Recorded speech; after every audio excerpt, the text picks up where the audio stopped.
ప్రార్థన చేసుకుందాం. అందరూ ప్రార్థనలు ఏకీభవించండి. ప్రార్థన. ఎవరు అల్లరి చేయకూడదు. అత్యున్నత సింహాసనం మీద ఆసీనుడమైన దైవమా, నీకు వందనాలు, స్తుతులు, స్తోత్రాలు చెల్లించుకుంటున్నాము తండ్రి. మీ అపారమైన ప్రేమను బట్టి, మీ ఉచితమైన కృపను బట్టి మమ్మలను సజీవుల లెక్కలో ఉంచి ప్రభువా, ఈ 2024 సంవత్సరంలో తండ్రి జూన్ నెలలో మమ్మలను ప్రవేశపెట్టి ప్రభువా తండ్రి ఎంతగానో మమ్మలను కాచి కాపాడి ఈరోజు 16వ దినాన తండ్రి నేను స్తుతించగలిగి, నేను ఆరాధించగలిగే ప్రభా గొప్ప భాగ్యమును మాకును మా సంఘం అంతటికి మీరు దయచేసిన పరమ తండ్రి, నీకు వేలాది వందనాలు, స్తుతులు, స్తోత్రాలు తండ్రి. మరి ఎన్నో వారాల నుంచి ప్రభా నీ విలువైన మాటలు మీరు మాతో మాట్లాడుతున్నారు ప్రభా తండ్రి. మాకు ఆరోగ్యాన్ని ఇస్తున్నారు, ఆయుస్సునిస్తున్నారు, బలాన్ని ఇస్తున్నారు, శక్తినిస్తున్నారు తండ్రి. దినము కూడా ప్రభా కొన్ని నిమిషాలు నీ వాక్యాన్ని విత్తుతుండగా మీ పరిశుద్ధాత్మ దేవుని సహాయమును నాకు దయచేయమని మేము ప్రార్థించుకుంటున్నాం తండ్రి. వినగలిగే చెవులు, గ్రహించగలిగే మనసు నీ బిడ్డలకు అందరికీ మీరు దయచేయండి. ఎందరైతే శబ్దం ద్వారా నీ మాటలు వింటున్నారో వారందరితో మీరు మాట్లాడి మీరు మహిమ తెచ్చుకోమని, ఏమైనా తప్పులు పొరపాట్లు ఉంటే నీ వాక్యం ద్వారా మమ్మల్ని సరిచేసి మీరు మహిమ తెచ్చుకోమని, మా కొరకు త్వరలో రానయ్యున్న మీ కుమారుడు మా అందరి లోక రక్షకుడైన యేసుక్రీస్తు నామమున ప్రార్థించి వేడుకుంటున్నాము తండ్రి. ఆమేన్. యేసుక్రీస్తు నామములో మీ అందరికీ నా శుభాభివందనములు తెలియజేసుకుంటున్నాను. అందరికీ వందనాలు. బాగున్నారా? సంతోషం. అలాగే మరి యేసుక్రీస్తు ప్రార్థన మందిరం తరపున ఈ గ్రామం ప్రజలందరికీ కూడా సంఘం తరపున మా ప్రత్యేకమైన వందనాలు తెలియజేసుకుంటున్నాము. పెద్దలకి, గ్రామ కాపురస్తులందరికీ కూడా, అలాగే మాకు ఆరాధనకు స్థలం ఇచ్చిన కుటుంబం కానివ్వండి, మాకు ఈ యొక్క పనిపాట్లలో సహకరిస్తున్న ప్రతి వ్యక్తికి కూడా ఈ యొక్క ఆరాధన తరపున ప్రత్యేకమైన వందనాలు తెలియజేసుకుంటున్నాం. మరి గత వారంలో వాక్యాన్ని ఏమి నేర్చుకున్నామో, ఏం విన్నామో, దేవుడు ఏం మాట్లాడాడో గుర్తుందా? పోయిన వారం మర్చిపోయారా? క్రైస్తవులకు పునాది ఏంటంట? ప్రార్థన. ఒక బిల్డింగ్ నిలబడాలంటే పునాది బలంగా ఉంటే బిల్డింగ్ నిలబడుతుంది. ఒక క్రైస్తవుడు నిలబడాలి అంటే ప్రార్థన జీవితం ఉంటేనే క్రైస్తవుడు కానీ, సేవకుడు కానీ, విశ్వాస కానీ, సంఘ పెద్దలు కానీ అందరూ నిలబడాలి అంటే ఆ వ్యక్తిలో పునాది ప్రార్థన ఉండాలి. దేవునికి స్తోత్రం కలుగును గాక. ఇప్పుడు ఒక మంచి విషయాన్ని మనం నేర్చుకుందాం. మంచి పేరు మేలు. నేను ప్రతి ఆదివారము ఒక టైటిల్ ఇస్తున్నాను, మీరు గుర్తుండాలి. చక్కగా నోట్స్ తెచ్చుకోవాలి, పెన్ తెచ్చుకోవాలి, రాసుకోవాలి. అర్థమవుతుందా? చిన్న చిన్న పేపర్లో పాంప్లెట్ కాకుండా చక్కటి నోట్స్ తెచ్చుకొని అంశం అని రాసుకొని మంచి పేరు మేలు. పోయిన వారం ఏంటి? క్రైస్తవులకు పునాది ప్రార్థన. అంతకుముందు వారం ఏంటి? అలా అలా అలా అలా అలా రాసుకోవాలి. అన్నీ కూడా మనం రాసుకుంటే మనకి మేలు కలుగుతుంది. ఓకేనా? మరి ఆది కాండములో దేవుడు మనకి ప్రతిదీ కూడా మంచిది చేయాలనుకున్నాడంట. అమ్మ ఏంటంట? మంచిది చేయాలని దేవుడు ప్రతిదీ కూడా ఇవ్వాలని ఆయన ఆశపడుతున్నాడు. ప్రారంభ దినాలలో, సృష్టి చేసిన దినాలలో, ఆది కాండము 1వ అధ్యాయము 4వ వచనములో అలా మనం 1వ అధ్యాయం అంతా చదివితే మంచి విషయాలు మనకు కనిపిస్తాయి. తండ్రైన దేవుడు ఈ సృష్టిని చేసిన ప్రారంభ దినాలలో ఎలా చేశాడంట? చెడ్డగా చేశాడా? అక్కడ ఏమనుందంటే 4వ వచనం నేను చదువుతున్నాను, చాలా జాగ్రత్తగా ఉండండి. వెలుగు మంచిదైనట్టు. ఆ 3వ వచనం నుంచి ఒకసారి చదువుదాం. దేవుడు వెలుగును కమ్మని పలుకగా వెలుగు కలిగెను. వెలుగు కావాలని దేవుడు పలికాడంట, ఆటోమేటిక్గా వెలుగు వచ్చేసిందంట. ఆ వెలుగును చూసి దేవుడు ఏమని మాట్లాడుతున్నాడో 4వ వచనం, వెలుగు మంచిదైనట్టు దేవుడు చూచెను. అంటే వెలుగు ఎలాగుందంట అమ్మా? వెలుగుందంట, మంచిదిగా ఉందంట. అంటే దేవుడు సృష్టి ప్రారంభంలో తయారు చేసిన ప్రారంభ దినాలలో ఎలా ఉందంటే వెలుగు మంచిదానిగా తయారు చేశాడు. దేవునికి స్తోత్రం కలుగును గాక. అంటే ఒక వెలుగును మంచి దానిగా తయారు చేశాడు. ఆయన దృష్టికి ఆయన చూస్తున్నప్పుడు అది మంచిగా కనిపించిందంట. మంచిగా కనిపించింది. అదే 1వ అధ్యాయము 10వ వచనములో మరొక మాట మనకి కనిపిస్తుంది. దేవుడు ఆరిన నేలకు భూమి అని పేరు పెట్టును, జలరాశులకు ఆయన సముద్రములని పేరు పెట్టును, అది మంచిదని దేవుడు చూశాడంట. ఆరిన నేలకు భూమి అని పేరు పెట్టాడంట. ఏంటి? జీవరాశులకు, జలరాశికి ఆయన సముద్రములని పేరు పెట్టును, అది మంచిదని దేవుడు చూశాడంట. సముద్రానికి పేరు పెట్టాడు, ఈ నేలకు భూమి అని పేరు పెట్టాడు. అది మంచిదిగా ఆయన చూస్తున్నప్పుడు మంచిదిగా కనిపిస్తుందంట. అర్థమవుతుందా ఏం చెప్పాను? వెలుగు కమ్మని పలకగా వెలుగు కలిగింది. ఆ వెలుగు ఆయన చూస్తున్నప్పుడు అది మంచిగా కనిపిస్తుందంట ఆయన దృష్టికి. అదేవిధంగా భూమి ఉంది కదా, మన నివాసం ఉంటున్నామే, మనం పాదాల మోపుతూ నడుస్తున్నామే, ఈ భూమి కలిగించిన దేవుడు ఆ చూస్తున్నప్పుడు ఆ భూమి అంటే ఆయన మంచిగా కనిపిస్తుందంట.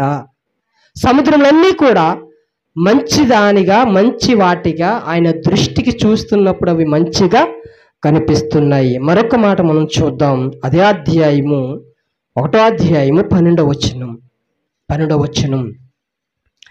భూమి గడ్డిని తమ తమ జాతుల ప్రకారం విత్తనమిచ్చు చెట్లను తమ తమ జాతి ప్రకారము తమలో విత్తనములు గల ఫలవృక్షములను మొలిపింపగా అది మంచిదని దేవుడు చూచెను.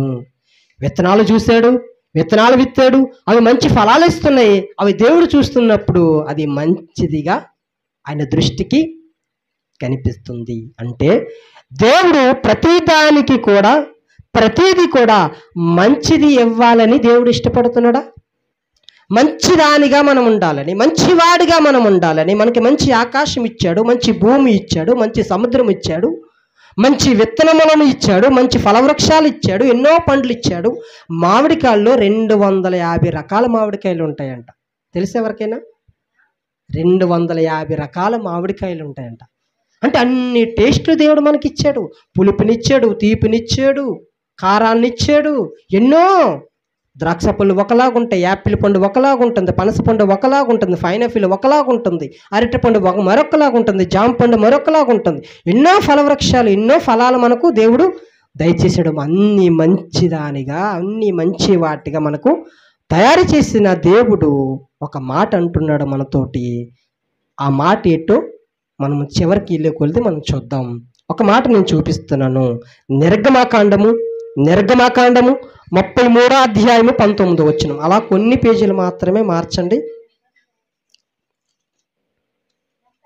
33వ అధ్యాయము 73వ పేజీ 19వ వచనం. నేను చదువుతున్నాను, చాలా జాగ్రత్తగా అందరూ బైబిల్ తెరవాలి. 73వ పేజీ తీసారమ్మా? అందులో 33 ఉందా?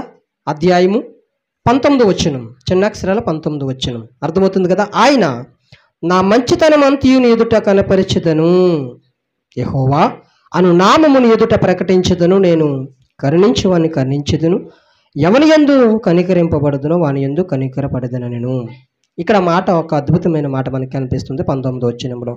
నా మంచితనం అంతయు నీ ఎదుట కనపరిచెదను. దేవుడు మాట్లాడుతున్నాడు.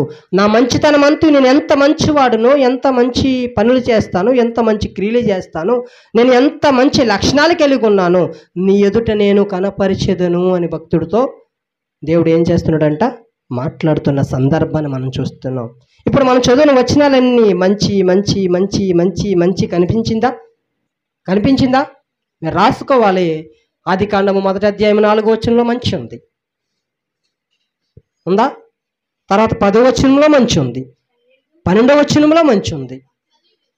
తర్వాత అలా చూసుకుంటూ పోతే 1వ అధ్యాయం అంతా మంచిది. దేవుడు అంతా మంచిదానిగా మంచి వాటిగా అన్నీ చేసినట్టుగా మనకి కనిపిస్తాయి. నిర్గమకాండములు ఏమంటున్నాడంటే, నీ ఎదుట నా మంచితనం అంతయు నేను కనపరిచెదను, చూపిస్తాను, మీకు పరిచయం చేస్తాను, మీకు తెలియజేస్తాను, నేను ఎంత మంచివాడు, ఎన్ని మంచి లక్షణాలు కలిగి ఉన్నవాడు అని మనకి ఈ సందర్భం తెలియజేస్తుంది. ఒక మంచి మాట చూద్దాం. ద్వితీయోపదేశ కాండము అలా వెనక్కి వెళ్ళండి, కొన్ని పేజీలు ముందుకు వెళ్ళండి. 8వ అధ్యాయము తీసారా? ఎంత పేజీ నెంబరు? 153.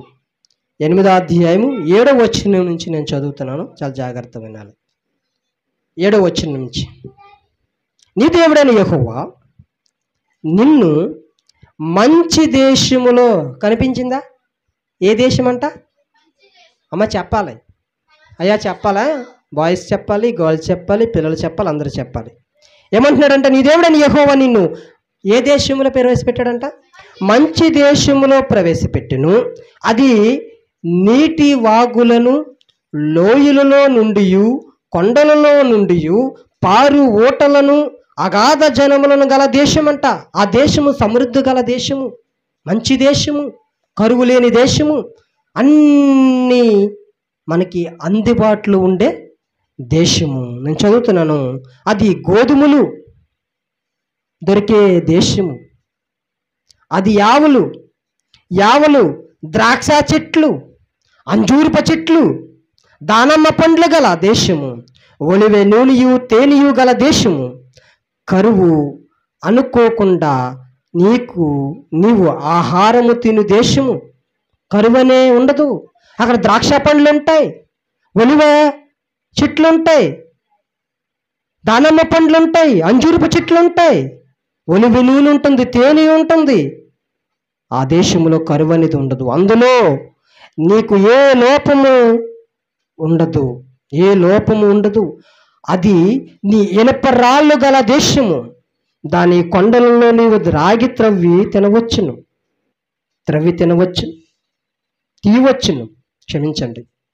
దాని కొండల్లో నీవు రాగి దొరికే దేశం అంట.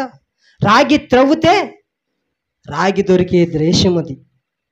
నీవు తిని తృప్తి పొంది నీ దేవుడైన యెహోవా నీకు ఇచ్చిన మంచి దేశమును బట్టి ఆయనను స్తుతింపవలెను. ఏమంటున్నాడంట? ఒక మంచి దేశాన్ని ఇచ్చాడంట, చెడిపోయిన దేశాన్ని ఇవ్వలేదంట, పాడైపోయిన దేశాన్ని ఇవ్వలేదంట ప్రజలకు. ఆయన ఒక మంచి దేశాన్ని ఇచ్చి, సమృద్ధి, దానమ్మ పండ్లు, ద్రాక్ష పండ్లు, ఒలివే నూనెయు తేనెయు అవన్నీ దొరికి, త్రవ్వితే రాగి దొరికే దేశము. ఇవన్నీ మనం అనుభవించి మన దేవుణ్ణి స్తుతించాలి అని దేవుడు భక్తులతో, పూర్వీకులతో, పితరులతో దేవుడు మాట్లాడుతున్న మాటలు మనం చూస్తున్నాం. మంచి దేశాన్ని ఇచ్చాడు, సమృద్ధిని ఇచ్చాడు, అన్నీ మంచిని ఇచ్చాడు. అన్నీ మంచిగా ఇచ్చిన దేవుడు ఏమంటున్నాడంటే, అయ్యా మీరు ఇవన్నీ అనుభవించండి, నన్ను స్తుతించండి. ఏమంటున్నాడంట? ఆయనను స్తుతించాలి, ఆయనను ఆరాధించాలి, ఆయనను గణపరచాలి. ప్రభువా మంచి దేశాన్ని ఇచ్చావు. మా దేశంలో చేపలు సమృద్ధిగా దొరుకుతాయి. ఎవరు?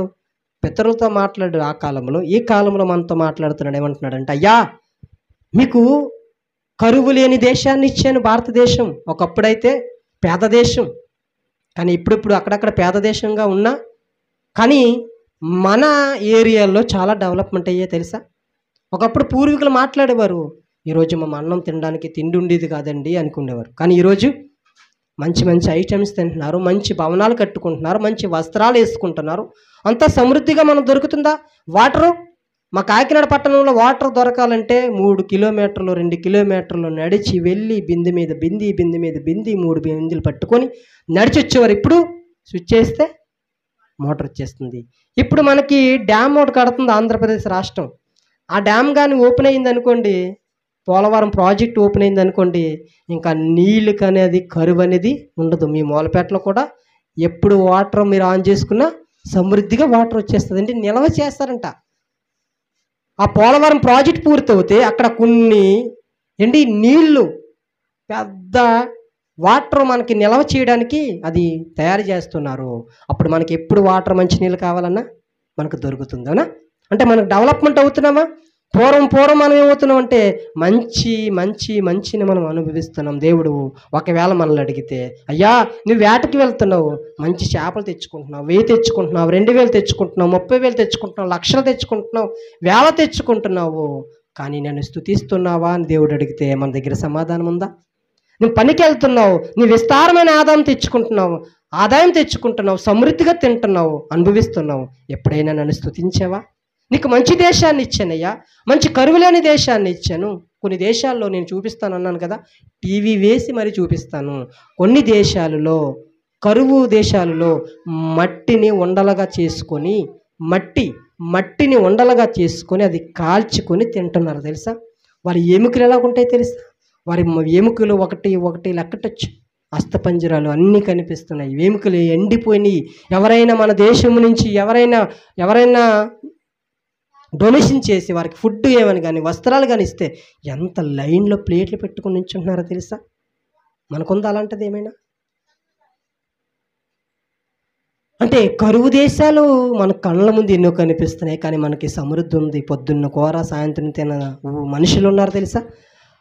సాయంత్రం తిన్న వంట ఉదయం తినేవాళ్ళు ఉన్నారు తెలుసా. ఎప్పటికెప్పుడు ఫ్రెష్. ఉదయం ఒక కూర, సాయంత్రం ఒక కూర, మరలా ఉదయానికి ఒక కూర, మధ్యాహ్నం ఒక కూర. ఎలా మనం కూరలు మార్చుకుంటున్నాం. అవసరమైతే బిర్యానీ, ఫ్రైడ్ రైస్, రకరకాల ఐటమ్స్లు వచ్చేసినాయి మనకు. జ్యూస్, స్నాక్స్, రకరకాలుగా మనం ఐటమ్స్ అనుభవిస్తున్నాం. కానీ దేవుడు ఆ ప్రజలతో మాట్లాడుతున్నాడు.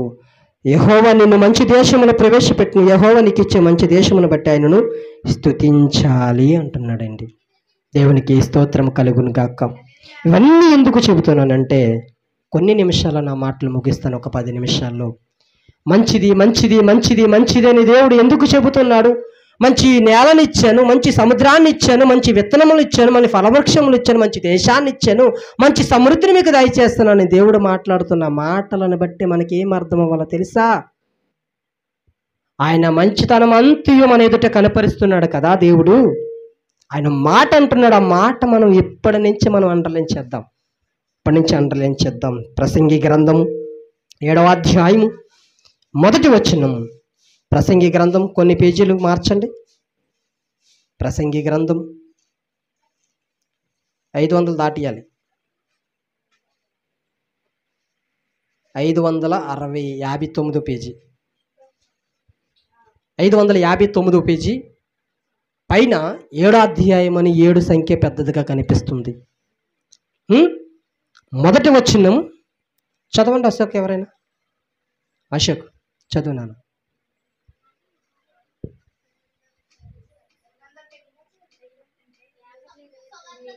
559 పేజీ లేదా? 559 లేదా? పేజీలు మార్చు. 559 లేదా? ఓకే, సరే నేను చదువుతున్నాను. సుగంధ తైలము కంటే మంచి పేరు మేలు. పేరు అని ఉందా చూసారా? సుగంధ తైలం ఉంటుంది చూసారా? ఆ తైలము చాలా విలువైనది, మంచి సువాసన ఇస్తుంది. అలాంటి తైలము కంటేను ఒకనికి మంచి పేరు మేలంటండి. అదేటయ్యా, సుగంధ తైలము కంటే మంచి పేరేంటి అని మనకు డౌట్ వస్తే దేవుడు అంటున్నాడు, మనము మంచి పేరు సంపాదించుకునే వారిగా ఉండాలి. ఆ అమ్మాయిని చూస్తే అది మంచిది అనిపించే విధంగా ఉండాలి. అమ్మాయ అది చెడ్డదండి అని ఎవ్వరు మన కోసం మాట్లాడుకోకూడదు. ఇప్పుడు జ్యోతి ఉంది, అశోక్ ఉన్నాడు, సంజయ్ ఉన్నారు, పిల్లలు ఉన్నారు. మన పేర్లు చూసి మన ఈదులో ఉన్నవారు కానీ, ఇరుగు పొరుగు వారు కానీ, బంధువులు కానీ మనల్ని చూసి ఏమన్నా తెలుసా? మంచి అమ్మాయి, గుడ్ గర్ల్, గుడ్ బాయ్ అని మన కోసం స్టేట్మెంట్ ఇచ్చే విధంగా ఒక మంచి పేరు మనము సంపాదించుకుంటే అది మేలంట. ఈరోజు అలాగున్నారా? సుగంధ తైలము కంటేను సుగంధ తైలముల కంటేను మంచి పేరు ఒకనికి మేలు. మంచి పేరు ఉండాలి మనకు. ఈరోజు మనకు మంచి పేరు ఉందా? మనం చెప్పగలమా? ఇదిగో నేను మంచి పేరు సంపాదించుకున్నాను. మంచి పేరు అంటే ఏంటి? బోట్లు ఉండడము, బంగారం ఉండడము, ఇల్లులు ఉండడము, ఆస్తులు ఉండడము, అందం ఉండడము, చదువులు ఉండడము, ప్రఖ్యాతులు ఉండడము, మంచి కుటుంబములు పుట్టడము, రాజకీయం కుటుంబంలో ఉండడము. ఇది కాదండి. పెద్ద కుటుంబంలో పుట్టడం కాదు మంచి పేరంటే. మన క్యారెక్టర్ బాగుండాలి, మన ప్రవర్తన బాగుండాలి, మన మాట తీరు బాగోవాలి, మన చూపు బాగోవాలి, మన నడవడిక బాగోవాలి, మనం వేసుకున్న వస్త్రాలు బాగోవాలి, మన పెద్దలకి గౌరవించే విధానం మనకు తెలుసుకోవాలి. ఇవన్నీ ఒక మంచి పేరు జాబితాలోనికి వస్తాయి. డ్రగ్స్ తాగేవాడిని మంచోడు అంటారా? సిగరెట్ తాగేవాడిని మంచోడు అంటారా? బేవరస పనులు చేసేవారిని మంచోళ్ళు అంటారా? చెడ్డ పనులు చేసేవారిని మంచోళ్ళు అంటారా? దుష్టక్రియలు చేసేవారిని మంచివారు అంటారా? చిచ్చి, అమ్మాయిని చేసుకోకండి, అమ్మాయి మంచిది కదని అవసరమైతే ఫోన్ చేసి ఏం చేస్తారంటే సంబంధాలకు వస్తే, అమ్మాయి అస్సలు మంచిది కాదండి, చేసుకోకండి, వేరే అమ్మాయిని చూసుకోండి, మీ మేలు కోరి చెప్తున్నాము, మేము చూసి వచ్చామండి, మేము చూసాము, అమ్మాయి మంచిది కదా, అబ్బాయి అస్సలు మంచోడు కదండి, అబ్బాయి ఎన్ని అలవాట్లు ఉన్నాయండి, దయచేసి మీ అమ్మాయి జీవితాన్ని పాడు చేయకండి అని చెప్పట్లేదా? నాకు కొన్ని ఫోటోలు ఇవ్వండి, ఒకవేళ మా ఊర్లో ఏం సంబంధాలు వస్తే నేను చెప్పేస్తాను ఆడు మంచోడా చెడ్డోడా.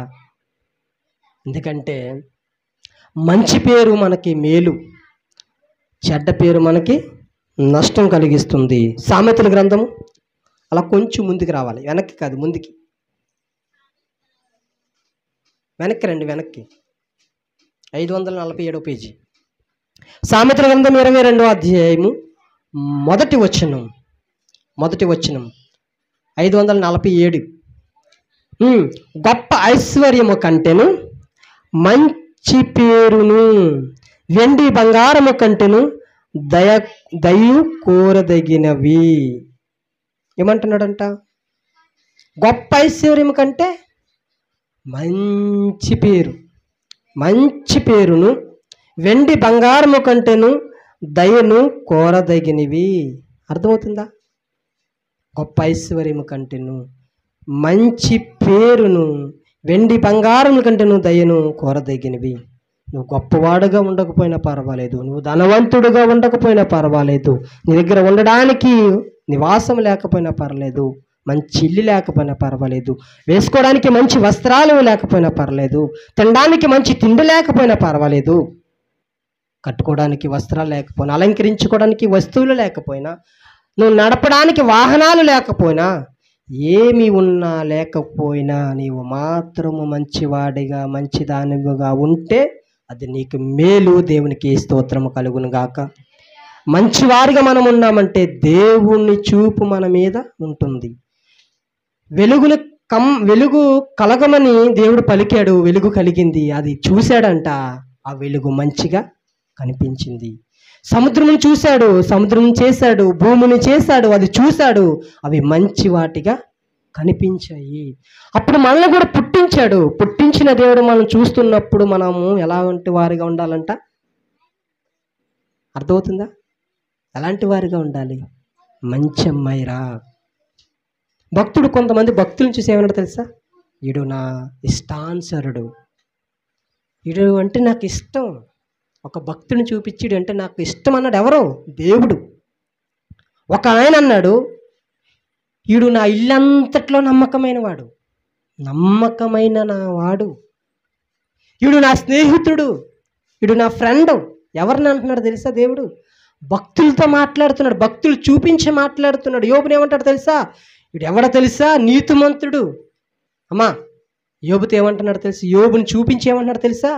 యోబు నా నీతిమంతుడు, యోబు యథార్థవంతుడు, అడే పాపం చేయడు తెలుసా అని దేవుడు మాట్లాడుతున్నాడు. ఒక వ్యక్తి కొరకు మాట్లాడుతున్నాడు. నా ఇల్లంతట్లో నమ్మకమైన వాడు, నా ఇష్టానుసరుడైన మనుష్యుడు, నా స్నేహితుడు అంటున్నాడండి.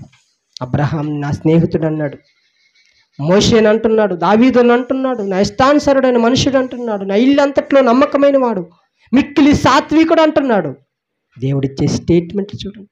ఈరోజు మనం అశోకు దేవుని దృష్టిలో మన స్టేట్మెంటు అడిగితే వీడు మంచోడేనా దేవుడు చెప్పగలడా?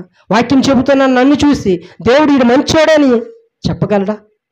వాక్యం వింటున్న ప్రజలను, విశ్వాసులను, పెద్దలను, ప్రజలను, నాయకులను, అధికారులను అందరినీ చూసి మనం మంచివారమని దేవుడు చెప్పగలడా?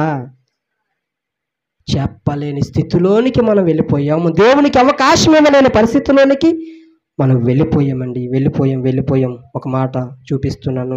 జపనీయ గ్రంథము 3వ అధ్యాయం 20వ వచనం. జపనీయ గ్రంథము 3వ అధ్యాయం 20వ వచనం. Page number 774. జపనీయ గ్రంథం 3వ అధ్యాయం 20వ వచనము. 774. ఫాస్ట్గా తీయాలి మీరు. 20వ వచనం. ఆ కాలమున మీరు చూచుచుండగా నేను మిమ్మల్ని చెరలో నుండి రప్పించి మిమ్మల్ని సమకూర్చి తరువాత మిమ్మల్ని నడిపింతును. నిజముగా భూమి మీద నున్న జనులందరి దృష్టికి నేను మీకు ఖ్యాతిని, మంచి పేరును తెప్పింతును. ఇది యెహోవా వాక్కు. దేవుడు పితరులతో మాట్లాడుతున్న మాటలేంటో తెలుసా? భూమి మీద చూస్తున్నాను. మరొకసారి నేను చదువుతున్నాను. ఆ కాలమున మీరు చూచుచుండగా నేను మిమ్మల్ని చెరలో నుండి రప్పించి మిమ్మల్ని సమకూర్చిన తర్వాత మిమ్మల్ని నడిపింతును. నిజముగా భూమి మీద నున్న జనులందరి దృష్టికి నేను మీకు ఖ్యాతిని, మంచి పేరును తెప్పింతును. ఇదిగో నాకు లోబడితే మనం ఏమనుకున్నాము? సండే స్కూల్ పాఠాలమ్మా, ఒకసారి ఇలా వినండి. దేవుని పిల్లలకు ఉండవలసిన లక్షణాలు: పరిశుద్ధత, వినయము కలిగి ఉండాలి, అందరినీ ప్రేమించాలి, ఉన్నదాంతో తృప్తి పడాలి, తగ్గించుకోవాలి. ఈ 10 సహాయపడాలి, సమాధాన పడాలి, సత్యమే మాట్లాడాలి, మంచి మాటలే మాట్లాడాలి, క్షమించాలి. ఇలాంటి లక్షణాలు మనం కలిగి ఉంటేనంట దేవుడు మనకు ఒక మంచి ఖ్యాతినిస్తాడంటే, మంచి పేరునిస్తాడంట.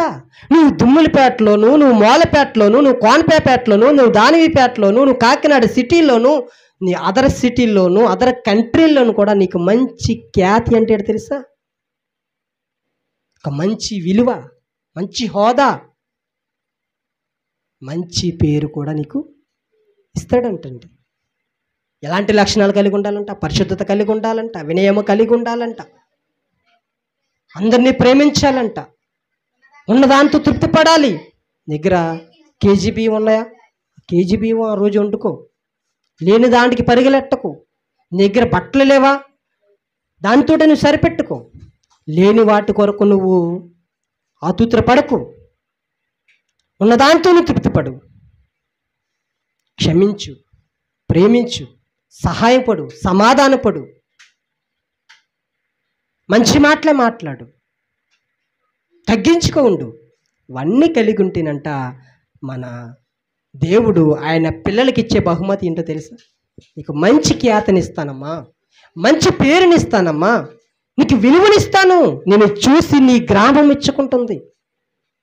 నిజంగా రీసెంట్గా ఒక పేపర్ చదివాను నేను. పేపర్ అంటే కొట్టిస్తున్న మొబైల్లో ఉంది, కావాలంటే చూపిస్తాను. దేవుడు ఏమంటున్నాడంటే, క్షమించండి, ఒక లోకంలో జరిగిన సంఘటన, రిజల్ట్స్ వచ్చినాయి కదా మొన్న. ఒక అమ్మాయి 3 రోజులు స్కూల్కి వెళ్ళి 3 రోజులు పనికి వెళ్ళి ఫస్ట్ ర్యాంక్లో అమ్మాయి మార్కులు ఎంత తెలుసా? దగ్గరికి వచ్చేసినాయి. ఒక్క మార్కు పోయింది, 599. హిందీలో ఒక్క మార్కు పోయిందంట. ఆ అమ్మాయికి ఎంత పేరు వస్తుంది చూడండి ఒకసారి.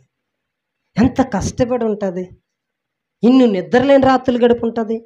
మనకలా ప్రతిరోజు స్కూల్కి వెళ్ళట్లేదు అమ్మాయి, కష్టపడుతుంది, పరిస్థితులు బాగులేవు. అయినా సరే 3 రోజులు స్కూల్కి వెళ్ళి 3 రోజులు పనికి వెళ్ళి కష్టపడుతూ, ఈరోజు రే నీకు బండి కావాలా, బండి కొంటానురా, నీకు డ్రెస్సులు కావాలా, డ్రెస్సులు కొంటానురా, నీకు పాకెట్ మనీ కావాలా, పాకెట్ మనీ ఇస్తానురా, నీకు మంచి బుక్స్ ఇస్తానురా, నీకు ఏం కావాలరా, మొబైల్ కావాలా, మొబైల్ ఇస్తాను, ఏం కావాలి చెప్పరా, రే 10th అయినా చదవరా, రే ఇంటర్మీడియట్ అయినా చదవరా, అమ్మ చదివించుకోమా, నేను కష్టపడతానమ్మా, కష్టపడి నేను చదివిస్తానంటే ఎంతమంది బలాదూరులుగా తిరుగుతున్నారో తెలుసా? మేము 2000 సంవత్సరంలో చదువుకుంటానని ఏడ్చాం, కానీ మా నాన్న స్కూల్ మానిపించేశాడు. కాన్వెంట్ స్కూల్లో ఫీజులు కట్టలేక ఆస్తి నష్టము, వ్యాపార నష్టాలు అన్నీ వచ్చేసి స్కూల్ మానిపించేస్తే ఏడ్చాం. స్కూల్ అంటే పిచ్చి, చదువు అంటే అంత పిచ్చి. అందుకే 3వ తరగతి చదువుకున్నా నేను చక్కగా బైబిల్ చదవగలను, హిందీ చదవగలను, ఇంగ్లీష్ చదవగలను. అందుకని అంత పిచ్చి అనమాట. చదువు మీద అంత మమకారం, అంత ప్రేమ. 3వ తరగతి చదువున వాళ్ళు అని చెప్తారేటి. ఇప్పుడు మా అమ్మాయి 6th క్లాస్కి వెళ్తుంది, బైబిల్ చదవలేదు, కొన్ని పేర్లు ఇస్తే చదవలేదు. కానీ 3వ తరగతి చదువుకున్న నేను, కానీ చదువు మీద అంత ఇంట్రెస్ట్ ఉంది కాబట్టి ఇంగ్లీష్ రాయగలను, ఇంగ్లీష్ చదవగలను, హిందీ అక్షరాలు తెలుసు, తెలుగు స్పష్టంగా చదవగలను. మీకు అర్థమవుతుందా? అంటే మనం కష్టపడితే మంచి లక్షణాలు కలిగి ఉంటే మన పేరు ఎక్కడికో వెళ్ళిపోతుందండి. ఎక్కడికి వెళ్ళిపోతుందో తెలుసా? మన ఆంధ్రప్రదేశ్లో, మన స్టేట్లో ప్రతి ఒక్కరికి అమ్మాయి ఫోటో వెళ్ళిపోయింది తెలుసా? సెల్లో చూపిస్తాను అమ్మాయి ఫోటో కూడా. అవసరమైతే ఈ వీడియో ఈ మాటల దగ్గర అమ్మాయి ఫోటో పెడతాను. అమ్మాయి ఫోటో ఉంది, అమ్మాయి మార్క్ లిస్ట్ ఉంది. అమ్మాయి ఎంత కష్టపడి చదివిందో, ఎంత ధన్యత, ఎంత మంచి పేరు, ఎంత ఖ్యాతి. ఫ్లెక్స్లు వచ్చేస్తాయి. ఫ్లెక్స్లు వస్తాయా? స్కూల్లో ఫ్లెక్స్ వస్తుందా? స్కూల్లో గౌరవం వస్తుందా? టీచర్స్కి గౌరవం వస్తుందా? తల్లిదండ్రులకి గౌరవం వస్తుందా? ఆ గ్రామానికి గౌరవం వస్తుందా? మా ఊరిలో ఒక ఆయన, మరి అబ్బాయి యవనస్తుడు, ఏం చదువుడు తెలియదు కానీ ఊరంతా ఫ్లెక్స్లు వేసేసారు.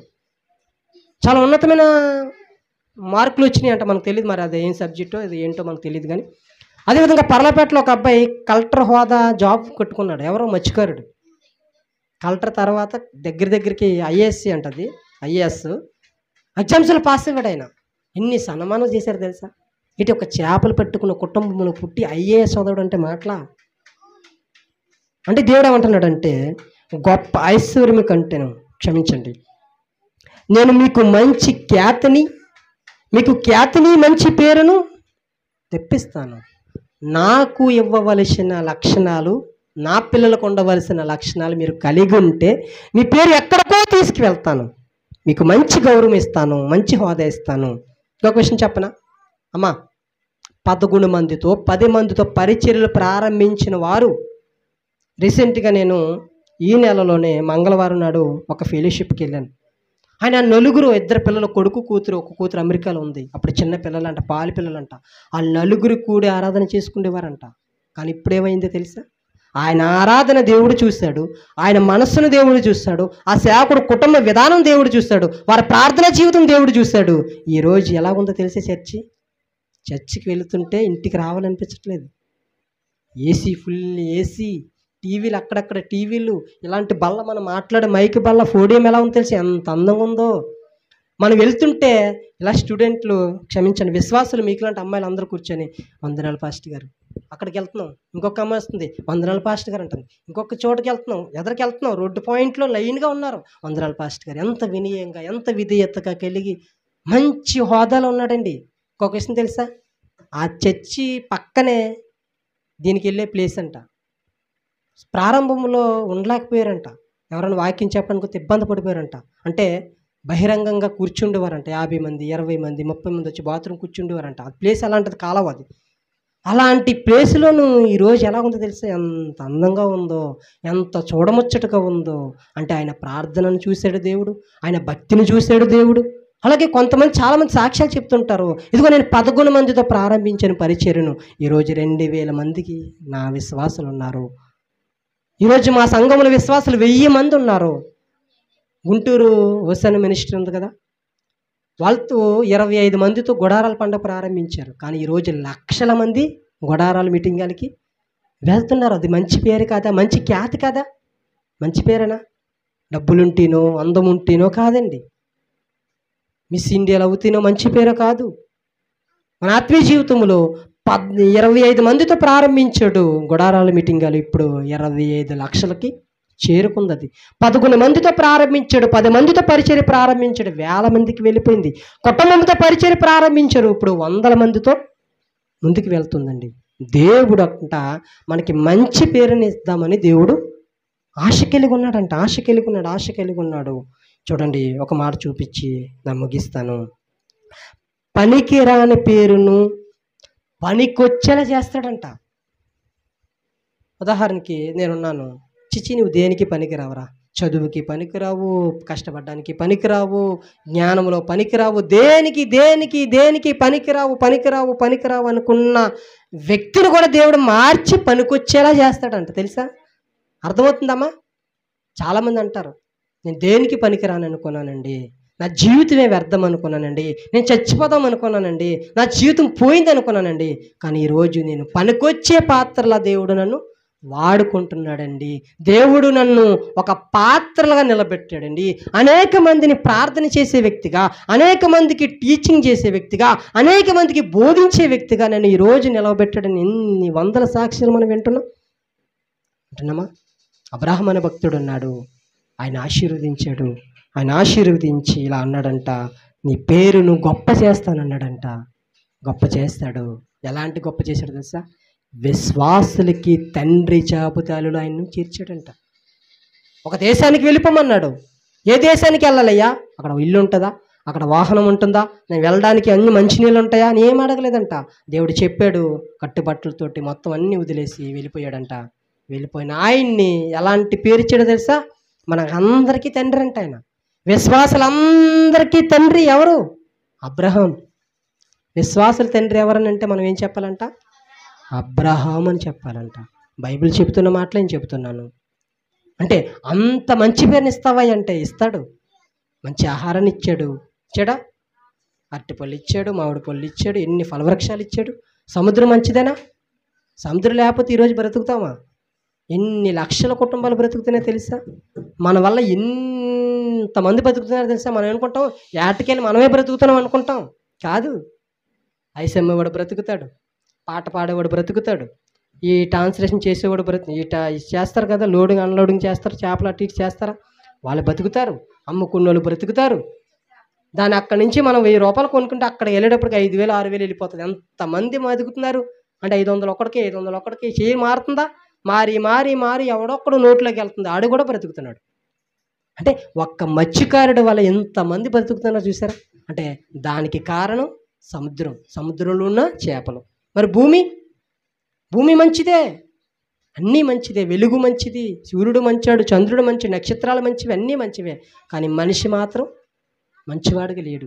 మంచి పేరుని ఇస్తానంటున్నాడు దేవుడు. ఆ పేరు నీకు నాకు కావాలంటే మనం ఏం చేయాలంట? దేవుని పిల్లలకు ఉండవలసిన లక్షణాలు కలిగి మనం ఉండాలి. అర్థమవుతుందా? పరిశుద్ధంగా ఉండాలి, వినయం కలిగి ఉండాలి, అందరినీ ప్రేమించాలి, ఉన్న వాటితో తృప్తి పడాలి, తర్వాత తగ్గించుకోవాలి, సహాయపడాలి, సమాధాన పడాలి, తర్వాత సత్యమే మాట్లాడాలి, మంచి మాటలు మాట్లాడాలి, క్షమించే గుణం కలిగి ఉండాలి. ఇలాంటివన్నీ ఉంటాయి. ఇవి 10 పాఠాలు తెలుసా? 10 వారాలు చెప్పొచ్చు. అవసరమైతే చెప్తాను. పరిశుద్ధత అంటే ఏంటో, వినయం అంటే ఏంటో, అందరినీ ప్రేమించడం అంటే ఏంటో, ఇవన్నీ మనం నేర్చుకుందాం. అర్థమవుతుంది? ఈరోజు ఏమి నేర్చుకున్నామంట? మంచి పేరు మేలు, మంచిదానిగా ఉండాలి, మంచివాడిగా ఉండాలి, మంచి సేవకుడిగా ఉండాలి, మంచి కుటుంబముగా మనం ఉండాలి. అంటే ఆయనను మనం ప్రేమించాలి, ఆయనకు లోబడాలి, ఆయన లక్షణాలు కలిగి ఉంటే అవన్నీ దేవుడు మంచి పేరు ఇస్తాడంట. ఒక అమ్మాయి కష్టపడి చదివింది, అమ్మాయిని ఎక్కడికో తీసుకువెళ్ళాడు కదా. మనం దేవుళ్ళో కష్టపడితే మనం కూడా ఈ 10 మంది ఉన్న మనం కూడా, ఈ పిల్లలతో 10 మందిగా ఉన్న మనం కూడా ఏమో దేవునికి నచ్చితే, ఆయన మంచివారిగా మనకు అనిపిస్తే, ఆ మంచి లక్షణాలు మనం కలిగి ఉంటే ఖచ్చితంగా ఏం చేస్తాడంటే ఈ ప్రాంతానంతా వెలుగు మహిమంగా మారుస్తాడు. దేవునికి స్తోత్రం కలుగును గాక. అట్టి ధన్యత దేవుడు మన అందరికీ దయచేయను గాక. చిన్న ప్రార్థన చేద్దాం. మహాపరిశుద్ధుడా, మహాగణుడ, మహోన్నతుడైన తండ్రి, నీకు వందనాలు, స్తుతులు, స్తోత్రాలు చెల్లించుకుంటూ నీ విలువైన మాటల చేత మమ్మల్ని బలపరిచిన ప్రభువా, నీకు వందనాలు, స్తోత్రాలు చెల్లించుకుంటున్నాం. మంచి పేరు మాకు మేలు అని లేఖనం సెలవిస్తున్న ప్రకారంగా మీ ప్రకృతిలో అనేకమైన తండ్రి మంచి వాటిని ప్రభా మీరు కలిగించారు, సృష్టించారు, సృజించారు. మమ్మలను మంచివారిగానే మీరు తయారు చేశారు ప్రభా. రాను రాను ప్రభా తండ్రి, ప్రభా మమ్మలను ప్రభా మేము చెడ్డవారిగా తయారైపోయాము. మంచి పేరుగా ప్రభా మేము బ్రతకాలని మేము అనుకున్నా ప్రభా తండ్రి. ప్రభా దుష్టుడు మమ్మల్ని ఏదో విధంగా పాడు చేస్తున్నాడు తండ్రి. మీరు మాకు మంచి పేరుని, మంచి ఖ్యాతిని ఇవ్వాలని మీరు ఇష్టపడుతున్నారు కనుక మీ లక్షణాలు కలిగి మేము ఉండడానికి సహాయం దయచేయమని, విన్న ప్రతి మాట మా హృదయంలో ఫలించడానికి కృపను అనుగ్రహించమని, మమ్మల్ని జ్ఞాపకం చేసుకోమని యేసుక్రీస్తు నామమున ప్రార్థించి పెట్టుకుంటున్నాం తండ్రి. ఆమేన్, ఆమేన్.